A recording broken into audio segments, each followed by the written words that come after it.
तुम्हें किसी ने जमान पाक से घसीटा? तुम किस तरह की बातें करते हो? तुम्हारे लोगों को कोई पकड़ा जाए तो कहते हो पॉलिटिकल विक्टिमाइजेशन हो रही है। आज इल्जाम लगाते हो, गाली देते हो, कल उन्हीं लोगों से माफिया मांगते हो। तुम लोगों को जहनी माजूर समझते हो। आप समझते हैं कि आप एक दिन, कहां है वो आज का पर्चा? वो किधर है पर्चा साइफर का? तुमने पाकिस्तान की फॉरेन पॉलिसी के साथ खेल खेला।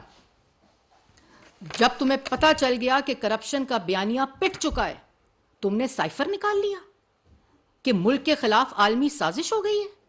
आपने साइफर निकाला, उसके बाद का आलमी साजिश हो गई है, फिर अमरीकी साजिश हो गई है, फिर बाजवा साहब ने साजिश कर दी है, फिर शहबाज शरीफ और नवाज शरीफ ने साजिश कर दी है, फिर मोहसिन नकवी ने साजिश कर दी है। और आज कहते हो जो सबूत सामने आ रहे हैं, कोई अमरीकी साजिश नहीं हुई, कोई बैनुल अक़वामी साजिश नहीं हुई, किसी ने साजिश नहीं हुई, बाजवा साहब मेरे खिलाफ साजिश कर रहे थे। आप क्या आप लोगों को पागल समझते हैं? ये तौहीन है। वो जो लोग इनको इनकी बातों को सच समझते हैं, ये उनकी तौहीन है। आज उनके लिए लम्हा फिक्रिया है